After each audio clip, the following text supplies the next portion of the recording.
12 गावामध्ये बिरसा मुंडा कॉलनीमध्ये नागरी सुविधा अंतर्गत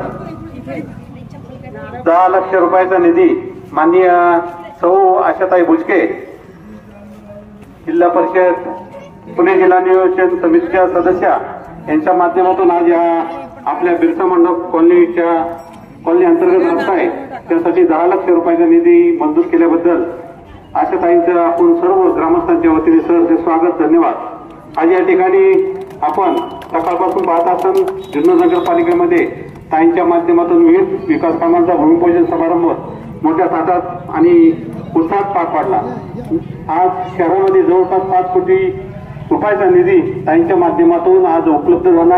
आज त्याचे भूमिपूजन पार पडलं। आज या ठिकाणी या कार्यक्रमाला उपस्थिती आपल्या जुन्नर तालुक्याचे भाजपचे तालुका अध्यक्ष माननीय श्री संतोष नाना खैरे, तसेच बाबासाहेब परदेशी, माजी नगराध्यक्ष सुनील अनिल शेठ मेयर, तसेच इंगोले मॅडम, तसेच त्यांच्या समोर सर्व कार्यकर्ते, तसेच या गावच्या लोकनियुक्त प्रथम महिला सरपंच स्वातीताई कबाडी, उपसरपंच रेंगडेताई, आमचे ग्रामपंचायत सदस्य जितूभाऊ कबाडी, नियमात अली सय्यद, सौ कळंबे मॅडम आणि ज्योतिताई पापडे, सौ आदित्यदेव सदाकाळ, ग्रामपंचायत सदस्य राज्यभाऊ कारवळ, तसेच ग्रामपंचायत सदस्य आत्माराम भाऊ कबाडी आज या कार्यक्रमासाठी उपलब्ध। माजी पंचायत समिती सदस्य महेंद्र भाऊ सदाकाळ हे देखील या कार्यक्रमासाठी उपस्थित आहेत, त्याबद्दल मी सर्वांच्या वतीने त्यांना धन्यवाद देतो।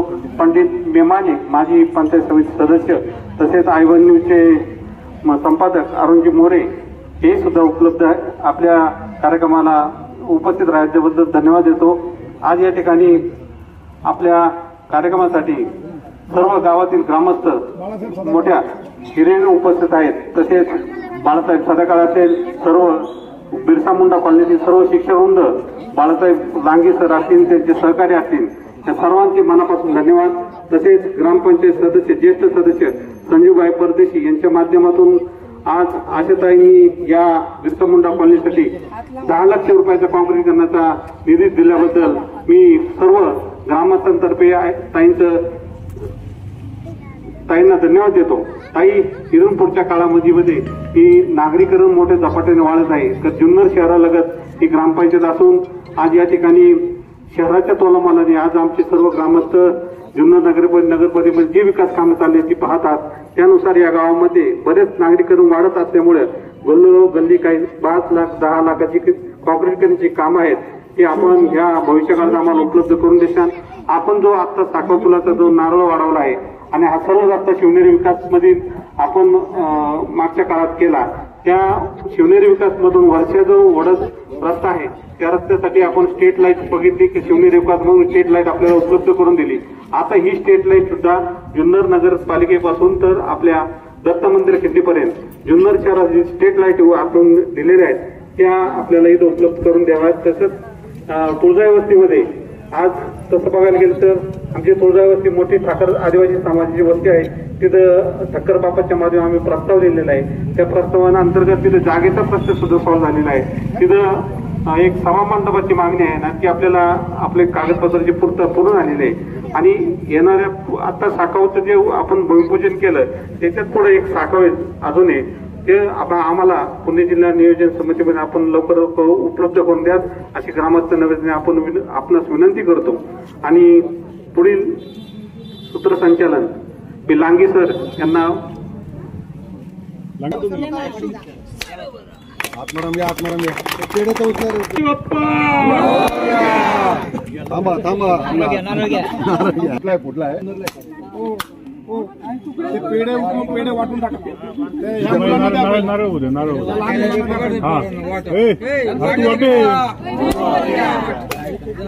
आत्माराम शेट्या गणपती बाप्पा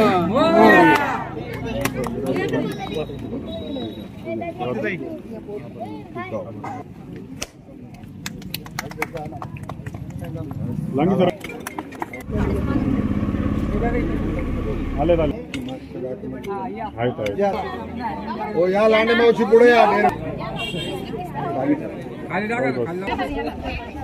आपली कॉलनीतली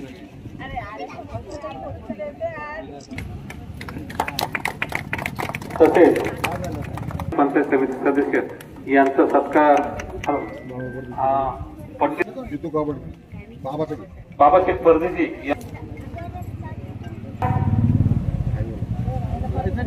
बिरसा मुंडा कॉलनी अंतर्गत काँक्रीकरणाच्या कामाचं भूमिपूजन करताना निश्चितपणाने एक वेगळा आनंद माझ्या महिलांना बघून मला होतो आहे. कारण मोठ्या संख्येने माझ्या सगळ्या महिला भगिनी अगदी आजी माझी सगळ्याच उपस्थित आहेत आणि सगळं ग्रामपंचायतीच्या सरपंचापासून तर माजी सरपंचापासून तर सगळे सदस्य देखील उपस्थित आहेत. तुमच्या सगळ्यांचं या ठिकाणी कौतुक करतो. त्याचबरोबर या ठिकाणी तालुका अध्यक्षांपासून शहर अध्यक्षांपासून तर संजूभैयापासून ते या ठिकाणी असणारे युवा सेना मग महेंद्र असेल पंडित असेल उपस्थित असलेले मिरगुंडे असतील आपल्या डॉक्टर मॅडम असतील आणि सगळ्या मनीषा मला पत्रकार मित्रांनो तुम्हाला एवढं सांगायचं आहे की तिथे आपण ऐकलं तिथे सांगितलं पण सरपंच साहेबांनी जरा थोडंसं विस्तारित सांगायला पाहिजे होतं बाबासारखं. कारण जे काम तिथे आपण करत आहोत ते काम मी मागच्या वेळेला म्हणाली ना तुम्हाला की आजपर्यंत कॉलन्या उभ्या राहिल्या बरोबर ना लांगी सर तुम्हाला का बोलायला सांगितलं बाळासाहेब काय का बोलायला सांगितलं की सगळ्या कॉलन्या वरपासून जी सुरुवात झाली शिवनेरीपासून तर खालपर्यंत गेलं पण कोणीही सांडपाण्याची व्यवस्था याचा विचार केला नाही आणि त्यामुळे रोगराई बसत असताना आज जवळजवळ 60% लोकांना डेंग्यूचा साथ आहे. कोणतंही हॉस्पिटल असं नाही की जिथे तुम्हाला डेंग्यूचे पेशंट दिसणार नाही चिकनगुनियासारखे पेशंट दिसणार नाही. आणि चांगल्या चांगल्या घरात माझ्या स्वतःच्या घरात सुद्धा त्याने प्रवेश केला 22 वर्ष आम्ही कधी पाहिलं नव्हतं आणि म्हणून ते काम जे आहे ते इतकं मोठं आहे की हा रस्ताच नाही. हा तर भैया आम्ही संजू भैयाच्या नेहमी मागे लागत असतो की भैया सांगा काय काम करायचंय काय काम करायचंय. परंतु याच्यामध्ये सगळ्यात मोठं काम ते आहे की जे 88 लक्ष रुपयाचं सगळ्यात पहिलं ते गटाराचं काम आपण पूर्ण केलं त्याचं उद्घाटन केलं आता आणि पुढील कामासाठी 42 लाखाचं मंजूर केली त्याचं भूमिपूजन केलं. 48 आणि 88 किती झाले आणि 2 कोटी 1,30,00,000 आणि 2 कोटीचा अजून त्याची लेटरिंग ओव्हर आणि पुढचं काँक्रीकरण भरावा करण्यासाठी आपण इस्टिमेट पाठवलंय PS ला. आलं का लक्षात साखव जे आपल्याला करायचे 2 त्याच्यासाठी म्हणजे सरपंच साहेब तुम्ही जे सांगत होता ते असं पाहिलं तर 3.5 कोटी रुपये आपण जे तिथे लावताय त्याचा सगळ्यात मोठा बेनिफिट हा आहे की तुमचं जे पाणी सांडपाणी जात आहे तिकडे त्याच्याकडे कधीच कोणी लक्ष दिलं नाही आणि आपण कॉलन्या फक्त घरं फक्त बंगले फक्त बनवत राहिलो या ठिकाणी प्लॅनिंग नाही झालं. परंतु ज्या वेळेला भैया आम्ही सगळे बसलेलो असताना बाबा असेल सगळे असतील त्यावेळेला हा विषय निघाल्यानंतर हे काम किती गरजेचं आहे असं जेव्हा समोर आलं तर सगळ्यात पहिलं मी तुमच्या सगळ्यांचा विचार केलेला राजूभाऊ आणि म्हणून ते काम आपण मोठ्या झपाट्याने करतो आहोत. नाहीतर विचार करा की आज मी जेवढी पण कामं घेतली आहेत ती माझ्या नागरिकांच्या हिताची घेतलेली आहे. कारण किती मोठं काम झालं ते त्यापेक्षा बाहेर हजारो कोटीची कामं होतात 100 कोटीची कामं होतात ती फक्त ठेकेदारी मिळवण्यासाठी पैसा मिळवण्यासाठी असतात. या ठिकाणी नियोजनबद्धतेने काम करायचं असेल तर ते नागरिकांसाठी झालं पाहिजे. आपण नागरिकांचे सेवक झालो पाहिजे. आपण जनतेचे मालक नाही झालो पाहिजे. पण जो पण लोकप्रतिनिधी बनतो तो त्यांचा मालक बनतो त्याच्या मनाप्रमाणे तो चालतो. तो कार्यकर्ते ज्यांच्या जीवावर मोठा होतो त्या कार्यकर्त्यांचा विचार सुद्धा घेत नाही. पण या ठिकाणी आम्ही संजू भैयाला नेहमी सांगत असतो की भैया सगळ्या कार्यकर्त्यांना शहर अध्यक्ष आहे या ठिकाणी माजी नगराध्यक्ष सगळ्यांना विश्वासात घ्या त्या विभागामध्ये जाऊन तिथे पहा की तिथल्या माझ्या महिलांची काय अडचण आहे. गटारं नीट नाहीयेत या ठिकाणी प्रेत नेताना दुपारी मी जेव्हा तिथे गेली दिल्ली पेठेमध्ये त्या ठिकाणी मी तिथली स्मशानभूमीची परिस्थिती पाहिली. इतकी दयनीय परिस्थिती कुठे पाहिली नसेल.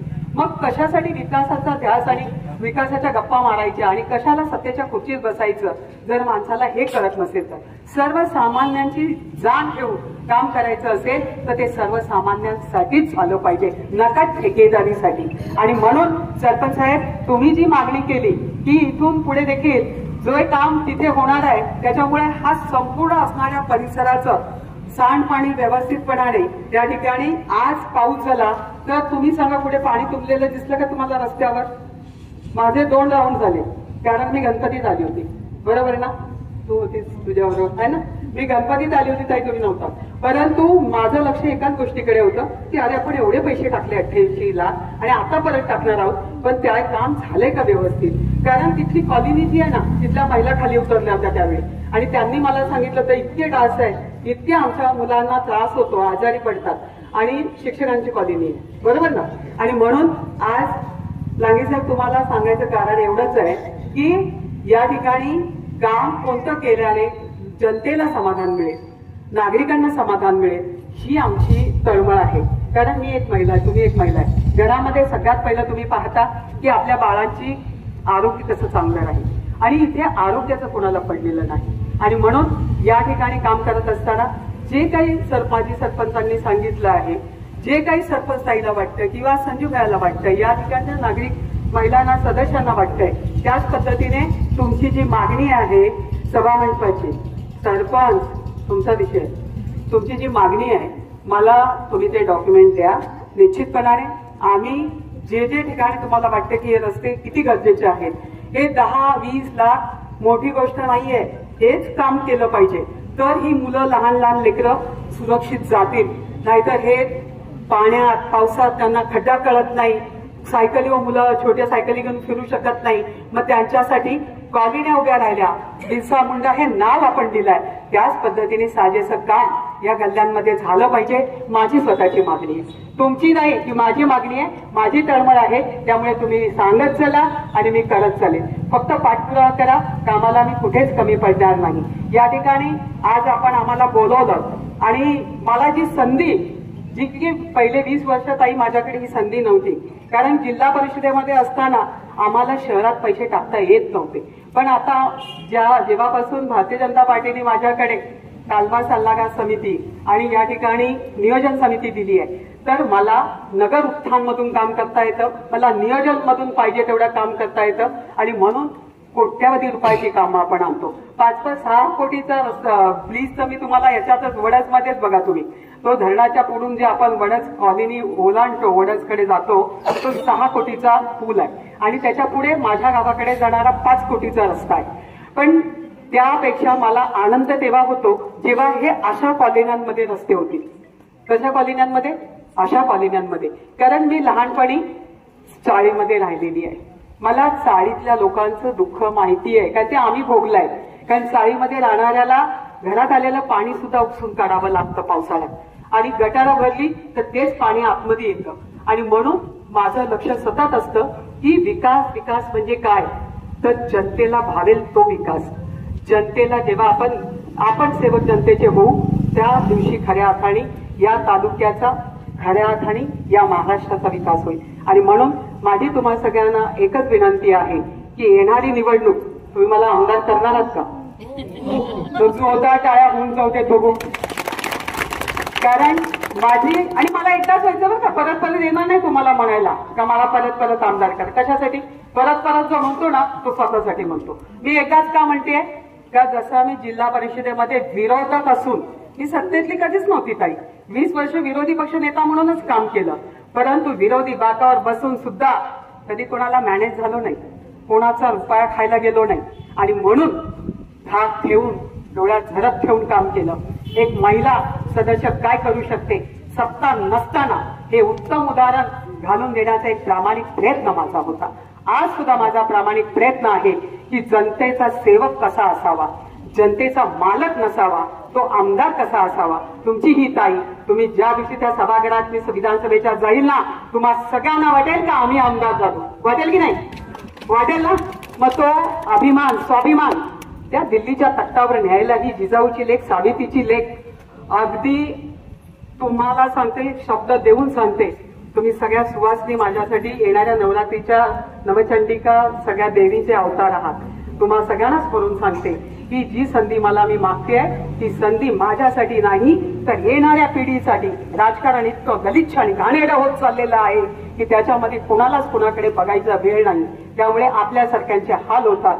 ते हाल होऊ नये असं वाटत असेल तर आपला लोकप्रतिनिधी कसा असावा त्याला सतत भीती राहिली पाहिजे की आपण 5 वर्ष चांगलं काम केलं पाहिजे.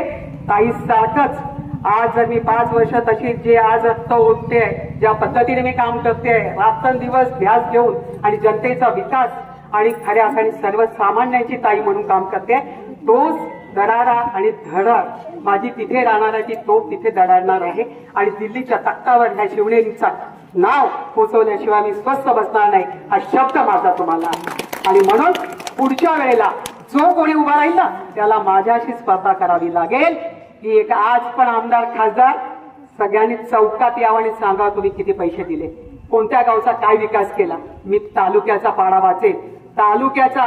आणि असं कधीच घडलं नाही की मी जर त्या मतदारसंघात गेले तर इकडे विसरली.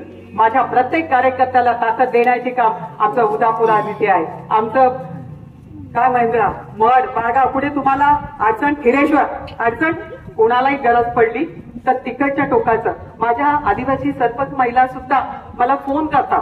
हापसी बंद पडली त्यांना माहिती आहे की आमचा आवाज कोण ऐकणार. त्या ठिकाणी लाईट गेली तर मला फोन करणार. त्या ठिकाणी जर काही घटना घडली तर सगळ्यात पहिला मला पण. परवा सुद्धा त्या ठिकाणी एक मुलगा त्या पाण्याच्या वायरीला लागून गेला. तिथे जाऊन लोकप्रतिनिधींनी काही नाही केलं. पण आता मी जाणार आहे, ते माझ्यासाठी आले की ताई तुम्ही आल्याशिवाय काही होणार नाही, त्याला न्याय मिळणार नाही. आणि ही घटना घडली आणि जर त्या सुधारणा झाली नाही तर निश्चितपणाने भविष्यात अजून पुढे दुसरे जे लोक जातात पाण्यामध्ये यांना ठेकेदारी पाहिजे. आणि ही ठेकेदारी काही नुसती इथे नाही पाहिजे, ही माशाच्या ठेकेदारीमध्ये पण पाहिजे. तिथे तो समाज आहे, बिल्ल समाज आहे, सगळे समाज आहेत. त्यांच्यासाठी धरणं नाहीये, ती धरणं निर्माण झाली आहेत ती या तालुक्याचे मालक बनलेत ना त्यांच्यासाठी.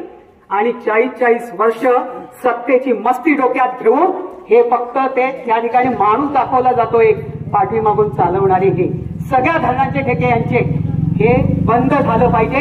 याच्यासाठी ताई पाहिजे. आणि बंद कधी होईल ज्यावेळी माझ्यासारखी महिला प्रतिनिधी तिथे जाईल आणि म्हणेल ती 4 लेकरं त्या ठिकाणी एकाच व्यक्तीला का तुम्ही सगळ्याकडचे ठेके देताय, त्या लोकांना का तो अधिकार नाही. ते करायचं असेल तर आपल्याला तिथे पुढाकार घ्यावा लागेल, आधी करावं लागेल आणि मग सांगावं लागेल. म्हणून आधी करण्याची भूमिका बाळासाहेब ठाकरेंसाठी माझी आहे आणि मगच सांगायचं. मी जिजाऊची लेख आहे, मी सावित्रीची लेख आहे आणि शिवछत्रपतीच्या भूमीतली आहे. तुमची ताई कुठेही कमी पडणार नाही. जे जे काही सरपंचांनी मांडलं कुणाचं लक्ष असेल का नसेल पण माझं शब्दावर लक्ष होतं. त्यामुळे निश्चितपणाने पुढच्या वेळेला पुढच्या वर्षी जेव्हा मी इथे येईल त्यावेळेला प्रत्येक कॉलनीमध्ये एक रस्ता झालेला असेल, काँक्रीकरण झालेलं असेल आणि माझे लेकरं चांगल्या पद्धतीने जातील आणि येतील. माझ्या महिलांना आनंद होईल. जे पाणी दूषित पाणी प्यावं लागतं, चांगलं पाणी मिळत नाही. 9 कोटीची योजना दिली मी इथे बारामध्ये. या जिल्ह्यामध्ये पहिली योजना आणणारी आशाताई आहे. संजू भैया यांच्यासाठी ही योजना बारामध्ये आली. मनीषा बरोबर आली. पाण्याची टाकी तरंगली. परंतु मी कधीही स्वतःसाठी म्हटलं नाही का हे माझं आहे, हे मी केलंय, ते मी केलंय. मी फक्त म्हणत असते माझ्या कार्यकर्त्यांना माहिती आहे ना, माझ्या प्रतिनिधींना माहिती आहे ना, मला दुसरं काही नको असतं. मला त्यांचं समाधान, त्यांच्या चेहऱ्यावरचं समाधान. आज जो चेहरे तुमचे दिसत आहेत मला खूप आनंद झाला. मनीषा मला म्हणाली मग आम्हाला पार्टीला जायचं होतं पण तुम्ही येणार म्हणून मला त्या भाऊनी सांगितलं की 1 तास महिला बरोबर ना मोरे काय सांगितलं. मीडिया सांगते मला की तुमची वाट बघत 1 तास उभ्या राहिल्यात महिला. पहिली तर तुमची सॉरी मागते, दिलगिरी व्यक्त करते. आमचं दुकान वाचवायला ताई तुम्हीच आहे, त्याच्यामुळे सदैव तुमच्या पाठीशी आम्ही आहोत. म्हणजे आमची रोजीरोटी त्यांच्यामुळं आहे. आजही बघा माझ्या डोळ्यात पाणी येते ह्याच्यासाठी की ताईंच्यामुळं आमची रोजीरोटी आहे. माझं सगळ्यांवर प्रेम आहे. तुमचं देखील प्रेम जास्त दुगुणित करा. एकदाच करा, एकदाच भरभरून देऊन टाका. दाखवून द्या का महिला काय करू शकतात. आणि महिला इतिहास करतात, रणांगणं जिंकतात आणि आज कुठल्या क्षेत्रात महिला कमी नाहीये. आणि म्हणून ताई मी तुम्हाला मगाशी म्हटलं की सकाळी तर ड्रेस होत्या मोटरसायकलवर, आज इथे आणि परवा कुठे तर नाणे घाटात होत्या. म्हणजे एक महिला एवढ्याशा याच्यातून एवढा मोठा पर्वत गाठते ते काही सोपं नसतं. आणि म्हणून ज्यांनी कष्ट केलाय ना तोच इतिहास घडवू शकतो. जो वेडा आहे ना तोच धैर्य गाठू शकतो. आणि त्या वेळाला साथ देणारे हे असे दिग्गज लागतात आणि त्यांच्याशिवाय नाही, तुमच्याशिवाय नाही.